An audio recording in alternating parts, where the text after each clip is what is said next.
and welcome to USA Global TV and Radio. I'm Dr. Jacalyn Kerbeck. I'm the President, Founder, and Chief Listening Officer here at our network. Our show today is the United Kingdom News and Culture. And here in the United States, it is the day before Thanksgiving, traditionally being one of the most heavily traveled days, people going to see their family, and also tonight, people out celebrating before the big feast tomorrow. So I just want to thank each and every one of you for being on this journey with us as we bring education, hope, and inspiration. And if you're looking to find out the latest news, what's really going on over there in the United Kingdom and what is that royal family up to, you've come to the right place. Let's welcome our expert correspondents. Today, DIANN, FLOYD, BOEHM, and Helena Chard have the day off. So I'd have to say it's me and the boys. Let's welcome Mr. Simon MacDonald. Hello. Hello, everybody. It's nice to be back. I really look forward to these Wednesday afternoons. Or mornings with you. It's a great leveler for me, and so on, of all the hubbub of work going on through the week and so on. And here we get a chance to put the feet up and relax and solve all the problems of the world. Absolutely. Let our hair down and have some fun. And joining us, of course, is Mr. Ian Pelham Turner. Hello, welcome. Good afternoon, everyone. And I'm Thanksgiving that there's at least three of us talking this afternoon about all the things that are going on in Britain right now. And how can you explain some of the things that are going on at the moment? It's an incredible time in Great Britain. Well, I have to say that the mainstream media, the news, there are all these photographs of the royals, and there's, of course, discussion about the series on Netflix, which we don't feel like discussing, and then what's going on, people making decisions between buying food or fuel, and then who's really in charge and what's going on. So there's so much for us to discuss. Where should we get started? Well, shall we get off with some of the news to start off with? And that might be a good start. So I've got a few news items. First of all, I have to sort of wish my business partner and great friend as well, Helena Chard, to please get better again soon. She's very well missed this afternoon. She's a great contributor to the show itself as well. And I think, normally she'd be doing all the royal news, so I will attempt to sort of fill her very large shoes this afternoon with some things. And we're going, this is the first state ceremony that we've had for King Charles since he became king. And it's really, this is the complete pomp and ceremony that you will see in Britain these days, and it's for Cyril Ramaphosa, who is the president of South Africa. And we're cozying up to Africa at the moment, especially South Africa, because South Africa apparently is our biggest marketplace in Africa itself right now. And so President Ramaphosa has come over and he's really receiving the full state treatment. There'll be, yesterday, for example, a 21 gun salute was sounded in Green Park, which is the park next to Buckingham Palace. There was a whole series of royal dignitaries turning up. The new Prince and Princess of Wales, William and Kate, turned up as well for the event.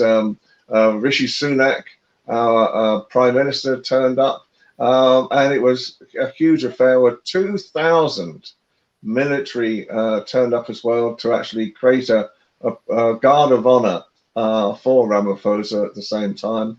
And today he's in Downing Street as well, and has been really sort of looking at how we can actually build trade with South Africa at the same time. And Simon, do we actually, I wonder, do we actually sell smoked salmon to South Africa? Is that one of our areas? Well, even deeper rooted than that. I actually lived in South Africa in Knysna for about 5 years, and I built a smokehouse there, smoking Scottish salmon in South Africa using all Scottish techniques. Then the town of Knysna, I reckon there's actually more Scots there than there are in Scotland. I mean, every other person you meet is Scottish. So, you know, big audience, big market there.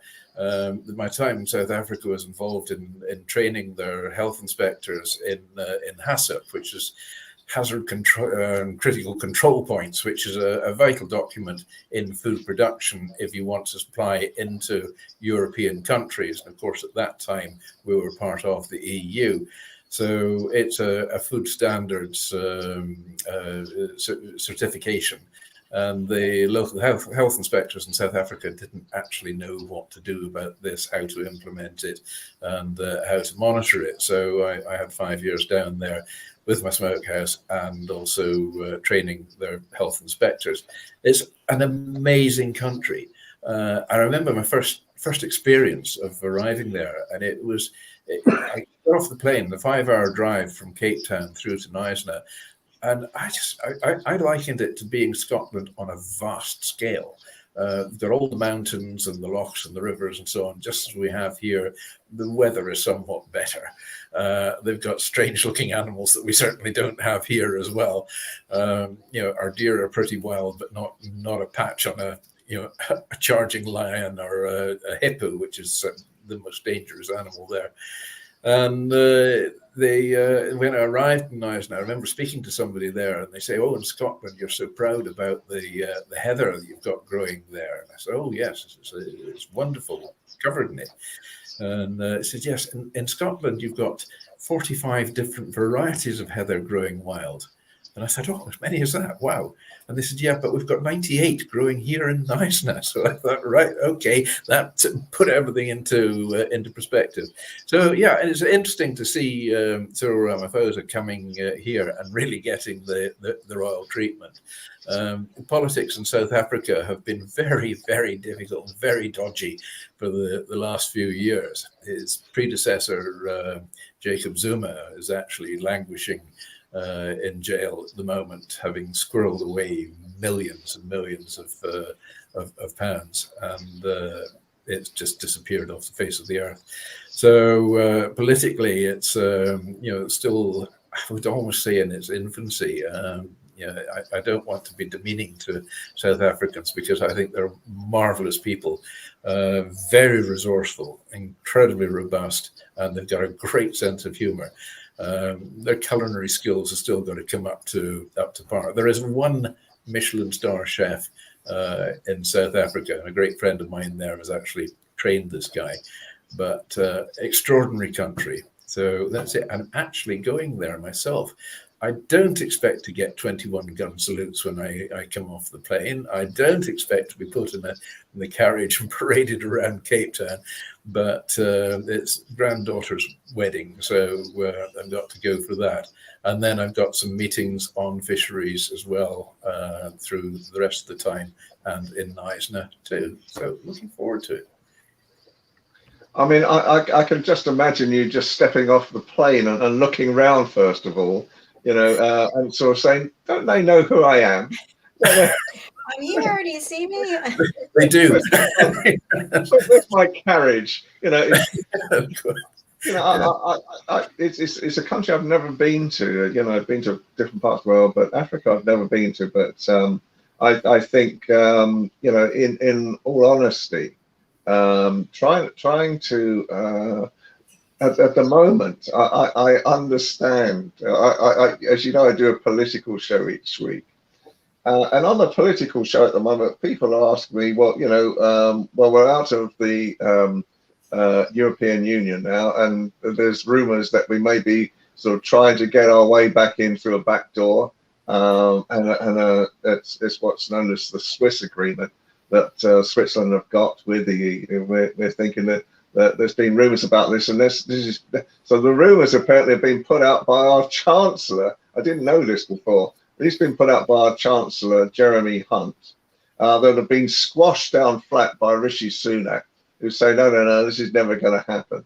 you know, and it seems a very, very strange time as well for things, you know, in trade as well. And Jacalyn and I and Alcedian, you know, we were all talking about, you know, the other night on, you know, where is trade and where's the economies of the world. And I think it is. So, I mean, the one thing that I wonder, Simon, you know, is do you see Africa in general as a great future market? Because this is what's being said by a lot of people. Yeah, it is. And South Africa's really, you know, really embraced the 21st century in a big, big way. It's a country, and that 5-year spell I had there, I could see it going ahead in leaps and bounds. The enthusiasm and the energy that's coming from the business community in South Africa is quite extraordinary. And they are very keen to trade with us as well. I mean, you know, on the fisheries side, they're desperately keen to have, you know, our salmon in particular, and our shellfish and all fisheries products. The whiskey are great, obviously export from Scotland as well. I mean, there's big markets opening up in whiskey because they've got a colossal wine industry there as well. And it's actually probably South Africa's best kept secret, because the wines that they have and keep to themselves there are absolutely outstanding. So the first couple of days, could be staying on a wine estate. Yippee! I will be a very happy bunny, probably too happy. Simon, sorry, I just have a quick digression.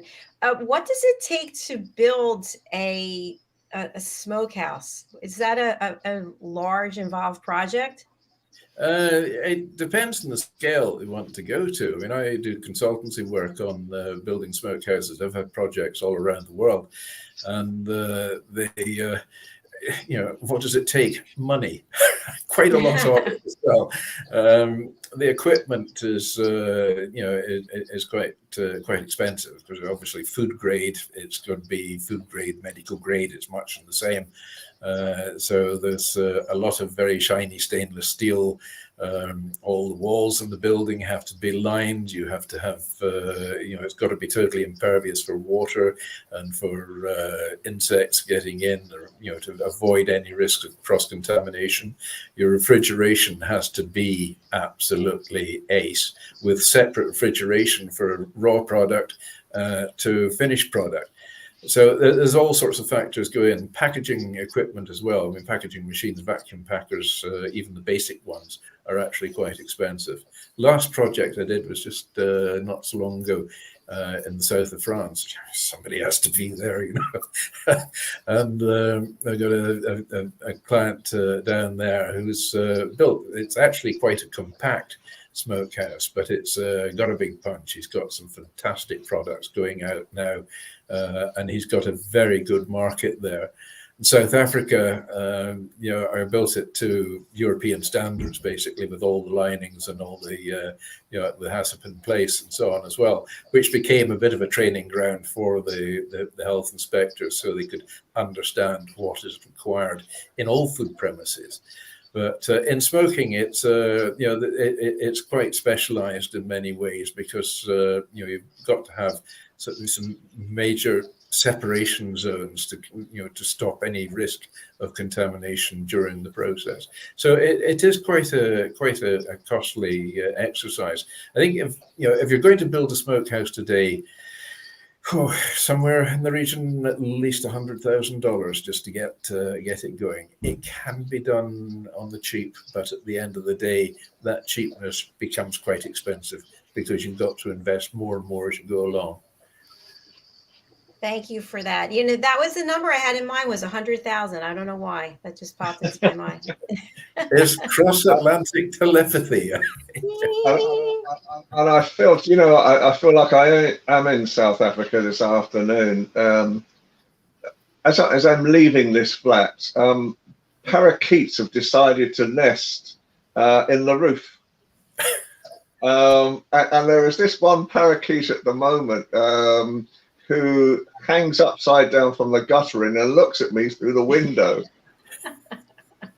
and I'm thinking, you know, what do they think they're doing? And do you know what? As we're talking just now, I can hear these toes tapping on the ceiling where they're going up and down. So they're obviously building a nest or something. So I thought this, you know, this was just a funny thing. And then when I spoke to Helena about it as well, she's got some storage in the roof at the same time, and she was now worried about what's being stored up there in case the parakeets actually do something. But it you know, it is one of these things. Anyways, if we move on. Yes. I was just having Yes. conjuring up images in my mind there of a tap dancing parakeet suspended upside down. It's his fan club. It is, you know, I swear to goodness, the first time I saw it, I thought I was hallucinating. I'd been taking these, you know, inhalers, you know, for this cough, and I thought, God, I'm hallucinating now as well. And there's about 4 of them that have, you know, have created this thing. Anyway, that's besides the point. But let's move on. Historically, this week, it's actually 30 years this week when Windsor Castle had its major fire. And at the time, if you remember, that basically it was later alleged that the fire was caused by lighting that had got too hot and was too close to some curtains, some drapes, and that's what set the fire off. Because there's a lot of wood still, you know, from the historic side of Windsor Castle, it very rapidly caught fire. And Prince Andrew in those days was the savior of Windsor Castle. You know, in those days he was seen as the hero because he very quickly got a large percentage of the paintings and you know, furniture out of the building, and a lot of the artifacts were saved. And I always remember the following day, it was raining the following day, and the Queen came to look at what had happened to Windsor Castle itself as well. And she was wearing this green anorak with a hood as well. But you could see that she was so upset.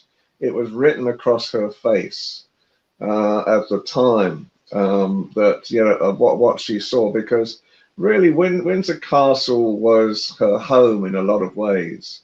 You know, even in her later days, she spent so much more time at Windsor. She because basically she spent her childhood with Princess Margaret there as well, and they found their love of horses there.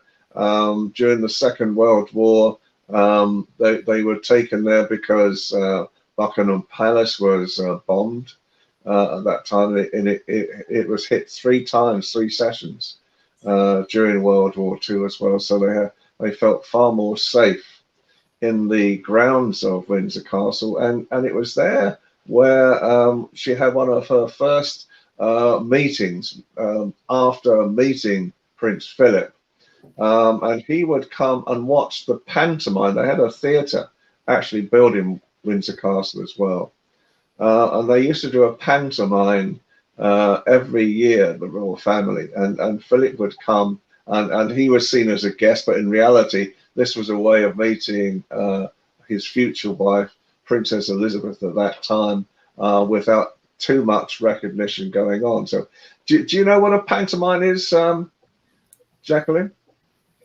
Yes. Okay, moving on then. Well, I was going to say that in the Netflix series, that was the last scene that I saw, was the Queen going and inspecting the damage from the fire. And I just wondered what was the outcome? How was the fire started? Was it ever determined? Yeah, it was a halogen lamp. At the time, I think builders were in the castle as well.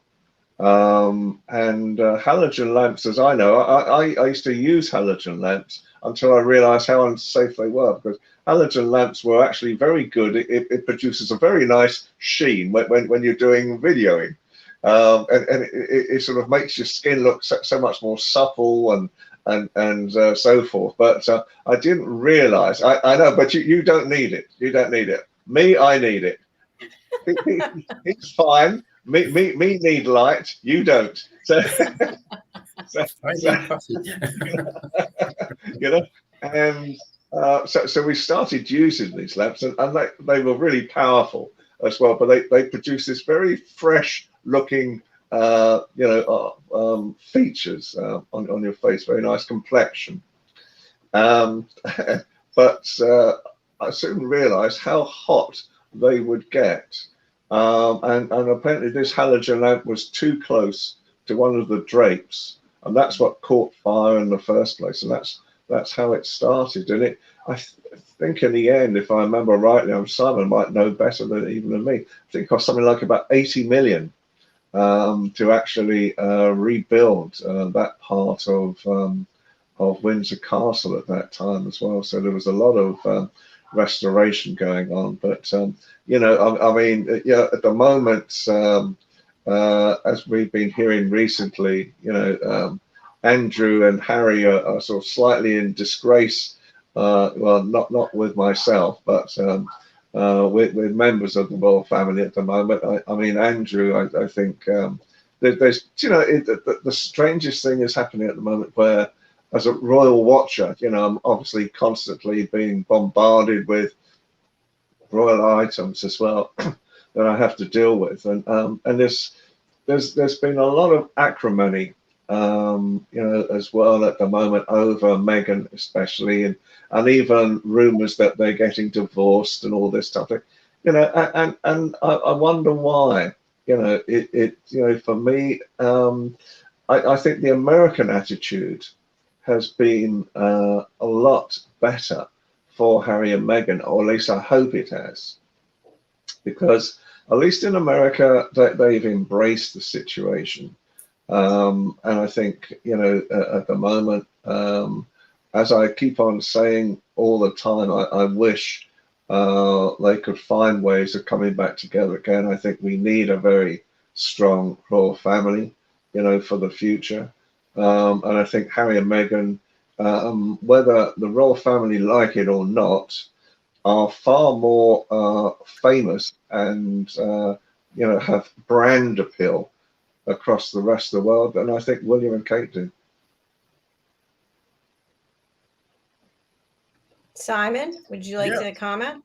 Yes, I mean, there's so many mixed feelings about Harry and Meghan over here, and it's a sort of a Marmite thing. I mean, Marmite, you love it, you loathe it, and I think that seems to be the situation with Harry and Meghan. But I mean, the royal family is still held in very high esteem, even in Scotland, and its quest for independence, which you know, still goes on. Although today, the Supreme Court's ruled that Scotland can't have a referendum for independence, because they felt that in 2014, that was the last one, that it was to be once in a generation. And so they thought, well, between 2014 and 2022, that's a very fast generation. So they've ruled against that. I think Nicola Sturgeon is still planning on having a de facto referendum at the next general election. So we shall see what happens. I mean, that's something which is unfolding. I was watching some of it on Parliament today after Prime Minister's question time, and it's going to be a hot debate for quite a while. So certainly at Prime Minister's questions, it was the Scottish National Party were giving the Prime Minister a very hard time over the issue of the referendum. So it's an unfolding story, that one. And I think it is. I mean, for me personally, I think they should have another referendum. That's my feeling. Is that? Yeah, I totally agree. I think there should be, to settle it out for once and for all. My fears are, if the referendum goes through and Scotland does get independence, will we be a republic, or will we still have the monarchy? And I mean, personally, I would very much like to see the monarchy still being there. It'd be very difficult if we didn't allow them to come and stay in Balmoral or Holyrood Palace. That could be an issue. But if there is independence, I feel that the royal family should still preside there, rather than making the country into a republic. I think that could create a lot of problems. Yeah, but Scotland wants to get back into Europe, and that is really one of the big selling points and issues on the referendum. That Scotland gets independence. First thing is, let's get back into Europe. So that would be a good thing. If it is approved, when would it take place? Oh, sorry. No, Karen, I'm sorry. If it is approved, when would it take place? Next year or the year after? I think it was at the 14th of October next year, I believe, is the date which they were planning. But that's been overturned. I presume there will be probably some form of appeal. I don't know where they're going to find the money for it, because it's made a lot of very wealthy lawyers, the whole process, and budgets are right throughout the UK are very, very tight indeed now. So can we afford a full-blown appeal? I don't know, but we shall see. Watch this space.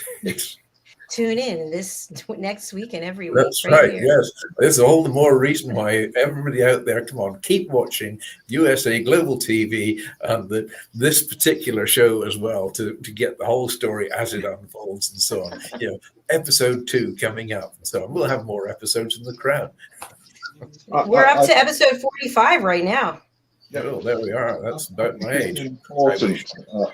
I think it's important at the moment, that we do talk about these things as well, because, for me, I don't see any reason why Scotland should not have its independence. I think there would still be very close connections with the royal family. Obviously, there would be very close connections with England as well. I think the big worry that the government has is then perhaps Wales may try to do the same thing, or then Northern Ireland may try to do something again. So it's the breakup of the United Kingdom. And I never really felt that Boris Johnson, the former Prime Minister, really cared that much. And I think that the arguments that the Scottish National Party argue, that really it should be up to the Scottish people, who were totally against Brexit, from what I understand as well, should not have means of actually determining their own future. I think it is very important, and really, listening to what's going on at the moment as well. If we really believe in democracy, because really, we came out of the EU really so that we could create our own global awareness. So why not give the Scottish people the same rights that really were taken away from them, I think. Why not give them the opportunity to decide? And if they do decide to, become their own country, completely outside the United Kingdom as the structure is, then to allow, I would think the royal family would want to sort of still remain within it. I think the constitution could be done, and I think it'd be a very good thing for Scotland to go back into the European Union. Yeah, totally agree. Yeah, I mean, when the referendum was held for do we stay in Europe or do we come out of Europe? it was nearly 90% of the Scottish voters wanted to remain in Europe. So that's a big, big chunk of, and a big, big voice that wanted to remain. And if you look at the political map over Scotland, the Scottish Nationalist Party, who are the present Scottish government, they've just about wiped the board in the last general elections. They ousted just about everybody. So there were very few other parties got a look in. The Conservative Party, the Scottish Conservative Party, became opposition, but they were a long way behind. The Scottish Labour Party was absolutely decimated, and the Scottish Liberal Party, only finished up with about 3 or 4 seats. So it's there's been a big swing for the Scottish National. Although, I mean, recently they have been getting lots of criticism for maybe focusing too much on the referendum and taking the eye off the ball, to use football terminology, been taking the eye off the ball a bit with the other major issues like National Health Service and the education and all the other big issues which are affecting people on a day-to-day basis. And if we perhaps move on to, because the next item that I was going to talk about is food. Now, this is, I knew it. I knew we'd get to it. You see, I knew this would bring the smile back on people's faces again. I mean, what is a program like this without a food item, or at least some food analogies, each and every week? And so there's 2 items this week on food. The first item is that, not that I've ever had it, it's not something I've ever fancied, but foie gras, which is a dish served really only to royal members and very wealthy people, has been banned now from any royal establishment, and King Charles has banned foie gras from any opportunity that where he serves food or so forth, because he's worked with PETA, PETA, which is an animal rights charity, and apparently foie gras is the forced feeding of geese and ducks more than anything, and so he wants this whole practice to stop.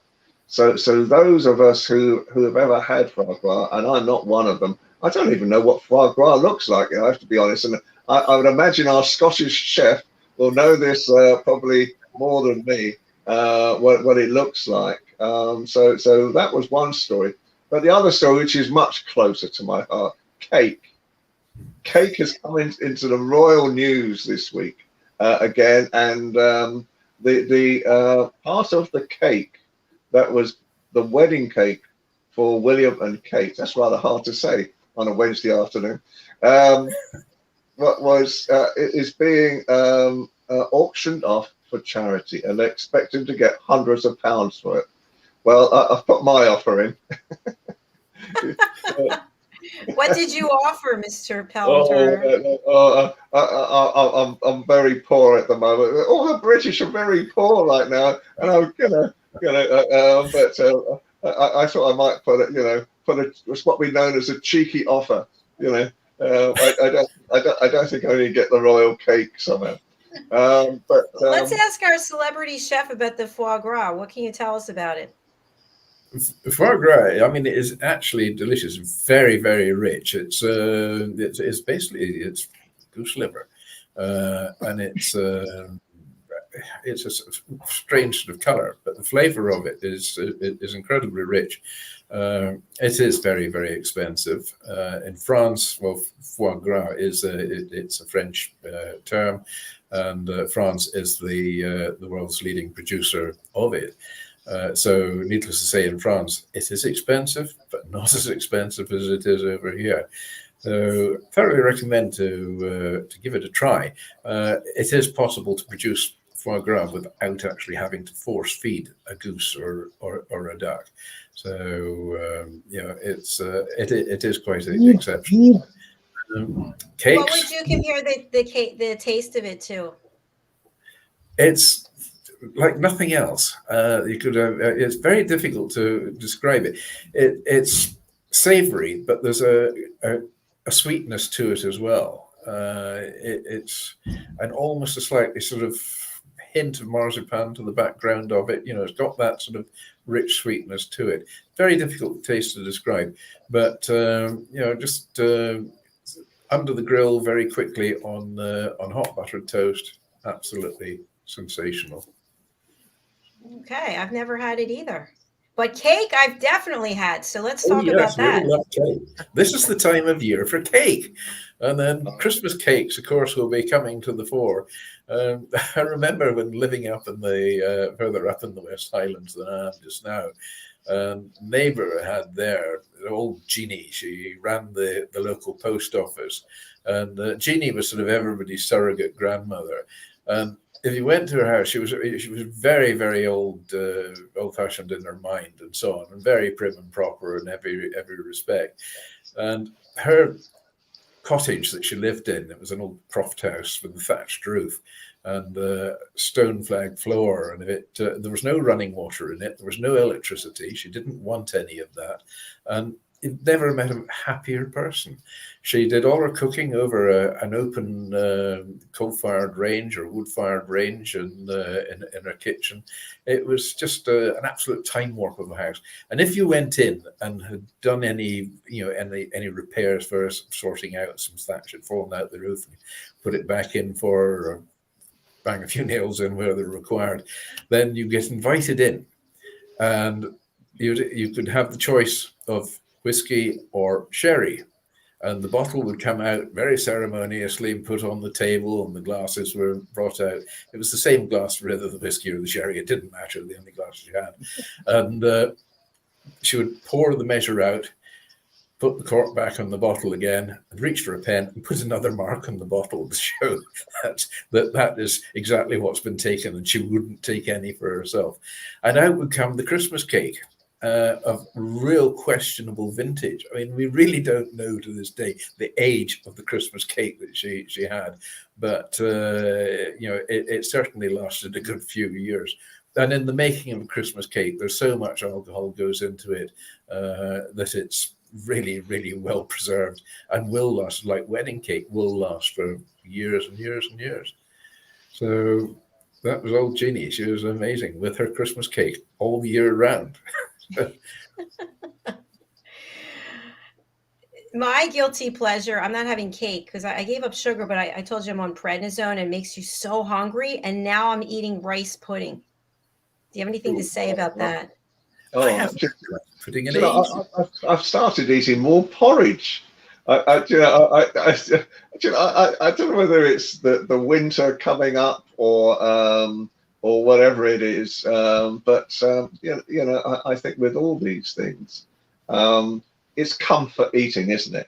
Really, this time of year, I think you've got to, you know, and just to be able to enjoy a few things, you know, it is so good as well. So I've gone back to avocados as well at the moment, and so I bought 2 big bags of avocados the other day. Which I'm gradually sort of munching through at the same time. So it's so I'm trying to remain healthy. I'm trying to listen to the Dr. Jacalyn Good Health Guide. Right, as I'm eating rice pudding. Yes, this is avocado season in South Africa just now as well. Back to that link.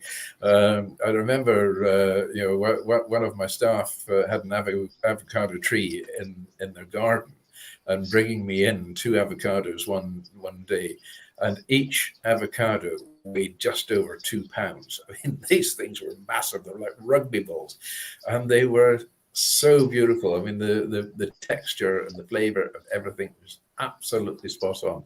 But when you're buying avocados, the best ones to buy are the ones that have got the smoother skin. They've got, some have got smooth skin, some have got quite a rough skin.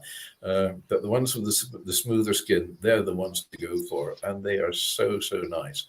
But yes, it's this time of year, weather is getting colder in the northern hemisphere, so you can actually afford to eat higher calorific food in the cold weather, because you will burn it off when you're going outside. You burn off more calories when it's colder, so that's okay. Porridge is good, full of fiber, full of roughage, just absolutely what the vet orders. Perfect. Absolutely. And because I know we're probably running close to time now at the moment. So the final story that I'm hearing about this week is Royal Peculiar. Now, Royal Peculiar is really a name that's given to different establishments, cathedrals mainly. And it's given really because they don't have a bishop, and it's really connected more to the royal family. So Westminster Abbey, I heard this story this week, and I'm thinking this is a Royal Peculiar story ad hoc, because the story that another presenter that I work with was talking about was that they're trying to change the name, or King Charles. This sounds like something out of The Crown. The King Charles wants to change the name of Westminster Abbey. Now, what he wants to change it to, I have no idea. What is in his mind, I have no idea. But 1,000-year-old abbey that was a former Franciscan abbey, Franciscan monks in the first place, hence the abbey name in the first place. Why he wants to sort of change something like that, I do not know, and I can't get to the bottom of it. Whether this is true, whether this is just some strange story that someone has dreamt up on behalf of King Charles, or what. But I think the reality at the moment is that as we've been talking about the Crown as well, I think it has upset the balance of the royal family. I've never watched it, if I'm really honest. It's not something, partly because I lived through it. I actually do know the true stories behind. In fact, a lot of the stories that I've heard that have been insinuated don't even scratch the surface of what was really going on at Buckingham Palace at one time or other. But I think so. Again, why change the name of Westminster Abbey? I don't know, but it would be like changing Buckingham Palace to, I don't know, Charles's Vineyard or something. What on earth would you want to sort of change names for? And of course, now, from what I understand, is that Charles wants to actually really turn Buckingham Palace into a venue rather than somewhere where he really lives. What do the Americans think about that? Yes, I think that's been on the cards for a while, because the Queen was, didn't want to live in Buckingham Palace and preferred Windsor Castle. So Buckingham Palace has very much become the office for the firm over the last few years, and I think Charles is quite happy with that. I believe Charles didn't want to move out of Clarence House. I think that's supposed to be a very, very comfortable villa. But yes, peculiar royals coming from a royal peculiar coming from peculiar royal. Is it? It is. I mean, there's all these strange things quirks that come out. And we'll never know. If you guys don't know, I don't have the answer, that's for sure. But we do have a comment from one of our lovely co-hosts here on the show, DIANN Floyd BOEHM. She writes, a great show today. Try taking Texas-sized toast, a spread of guacamole on the toast, and top it off with a fried egg. Happy Thanksgiving. Now, will either of you try that? Yeah, with a bit of smoked salmon to go with it. Oh, sorry, Ian. Oh, there he goes. There he goes. Every episode. It sounds very good. Very good.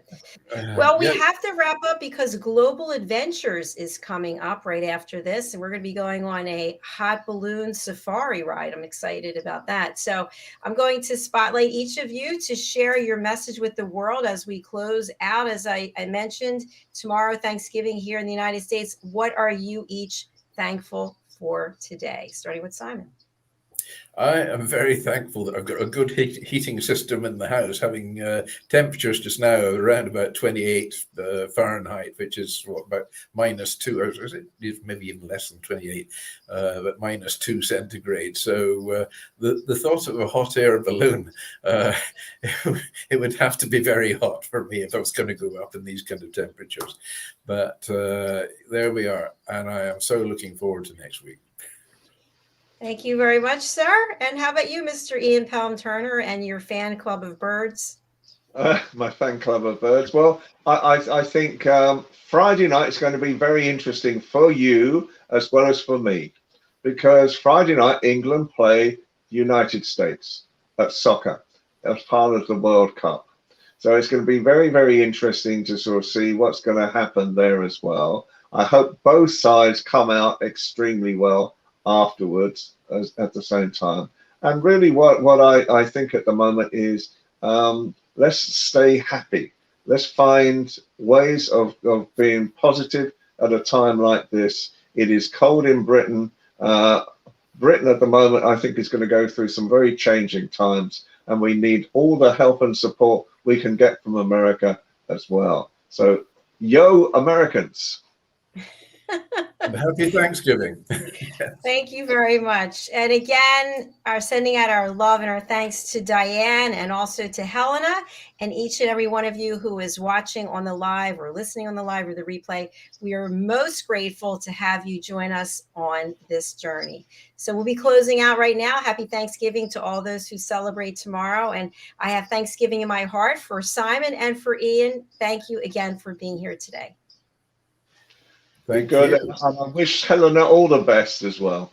Yes, absolutely. And everybody else as well. This is not the time of year to be ill, so get better and enjoy it. We need our regulars all back again, but it's good. Absolutely, yeah. We'll be back next week. Thank you, everyone. Bye. Okay. Bye. Bye.